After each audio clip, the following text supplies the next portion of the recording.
This ILLOWA FCA game of the week is sponsored by Emerson Excavating. Thanks, Steve and Sue!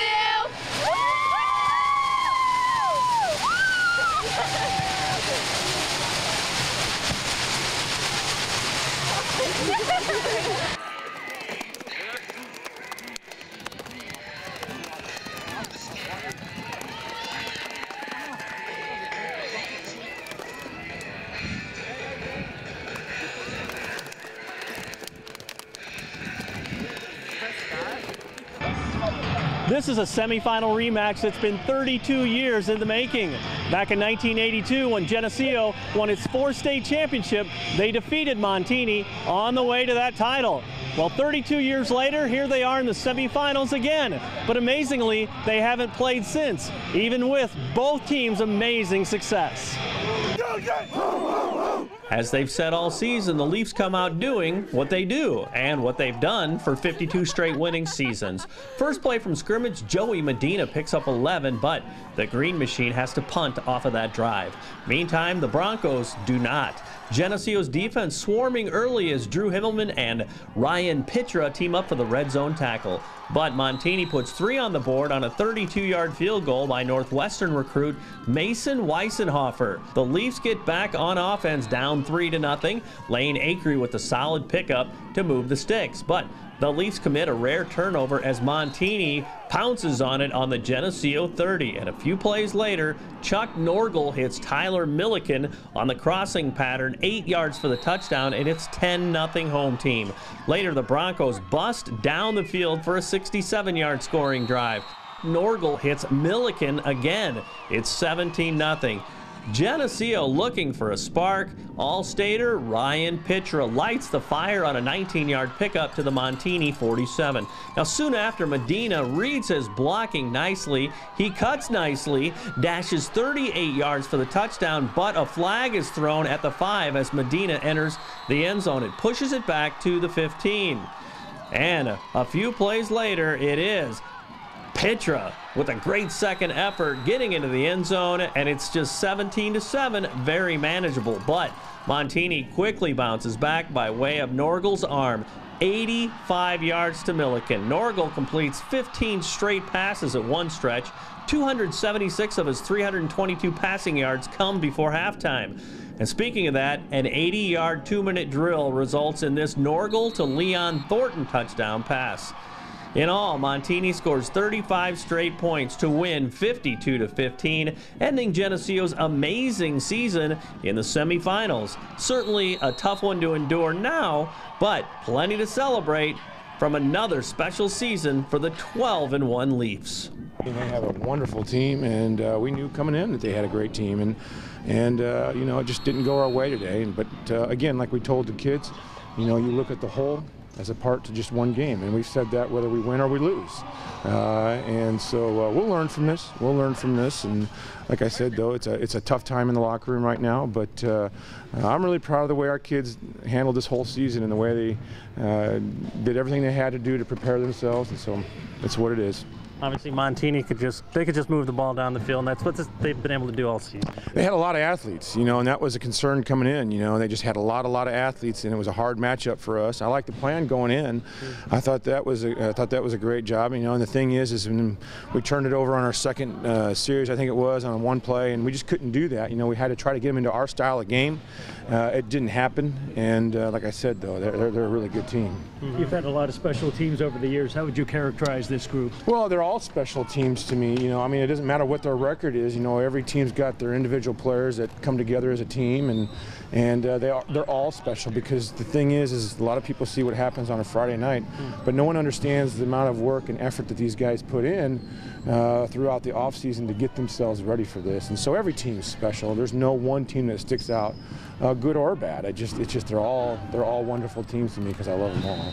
Senior leadership really set the tone. Coming off a year when you guys lost so many guys, and boy, they just kept this ship going all season. They did. They had a wonderful group to learn from last year, and that's what's expected of the younger guys now. The younger guys that are juniors, it's their responsibility to learn from the seniors. We had great leaders this year that pushed people, and they brought this team together to be a good team, as far as tight team, and that's what you look for. And like I said, it was a fun year. It was a great year. It's too bad it had to end this way. We knew coming in they were a great team. They came out fast, had a few things not go our way, but we ended together, and that's what we wanted. We finished as a team. The couple things early, obviously the turnover, stuff like that, but you guys did not hit the panic button, and that's kind of been the MO of this team, that you guys stay together, you don't start pointing fingers ever. Yeah, at the beginning of the season we came out and we knew we were playing for each other, and we ended the season playing for each other. What do you take away from this whole experience, as you look back on some wonderful moments in your young life? It was my senior year, and I couldn't have asked for a better team. We played hard, and everybody gave every single thing they had, every play. That's all you can ask for. Where does all this fit in as you move on, as you go into college and stuff? I'll never forget this team. I'll never forget the friendships out here, All these guys are my brothers, and it was a great way to end my senior season. Well, you guys made the Final Four in 5A, at the beginning of the year. I'm sure there was a lot of people who were thinking, gosh, how are you going to replace all those wonderful guys from last year? And it showed. It showed that you guys really took ownership. Yeah, we had a lot of guys that came in. We worked hard. The juniors behind us worked really hard. Our senior class worked really hard, and everything worked out. We just came up. It was definitely tough. They have a lot of options, and they really exploited those options. We fought hard, and we never gave up, and I'm really proud of what our team did. A couple things happened early on, but you guys never started pointing fingers, anything like that. That really showed the unity of this team, and you guys kept grinding. We always think that we win and we lose as a team, and one guy's mistake is just as much another's, and we just got to play as a team, and I think that's exactly what we did, and we played our hearts out. Well, as a guy who pours his heart and soul into athletics, into football, into wrestling, where do you stand right now, as you look back on this wonderful experience? It's truly amazing. Right now, obviously it doesn't feel very good, but looking back on the season, we did a great job. We always competed, no matter what the score was, and we never gave up, and I'm really proud of my teammate for that. The character building is so strong, and faith element on the team, too. Talk about where that really fit in with this team as you grew it from the ground up, because you lost so many guys from last year. We definitely lost a lot of guys. The FCA, the day before the game, is always key, and we do our team prayer before and after the game, and it really helps us come together, and we always do our prayers before, our meals, and I know a lot of guys prayed during the game. I was today, and it just really calmed me down. It's just a great element. Tell me what you say to the guys that are coming back, as far as what their legacy could be too. I want them to learn from this experience and go into each game expecting to play your hardest and just to do your best, and I think they learned a lot from us, and I think they'll pass it on to the younger generations. Montini, obviously they're a good team. They're faster than we were. We tried to minimize our mistakes, but they jumped on us any chance they got. I'm just proud of my guys for the whole entire season and how hard that everyone worked throughout it all. And honestly, even in a losing effort, it was the same team out there. You know what I'm saying? Like, you guys were so unified, and that's one of the charms of the team, I think. Yeah, no, great group of guys. I love them all. We couldn't ask for a better team to be with, and I'm just so proud of everyone. What do you take away that's going to apply to other areas of your life? The discipline and just the teamwork and the brotherhood that comes out of this. No matter what, I'm always going to give 100%. No matter if you get down. I've seen seasons where we don't make it to the playoffs, to where we make the playoffs, state championship. You know what I'm saying? I've seen it all. No matter what, just give my all.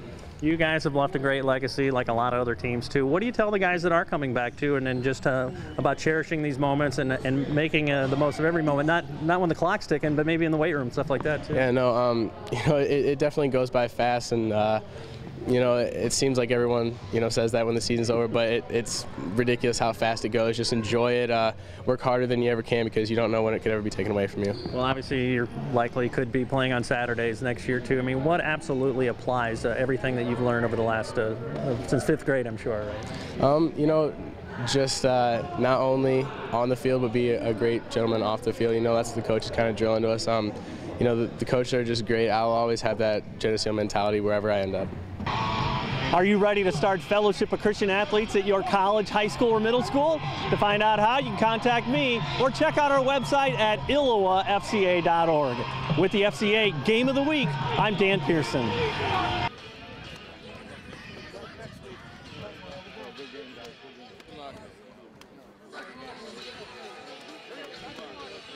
Good game.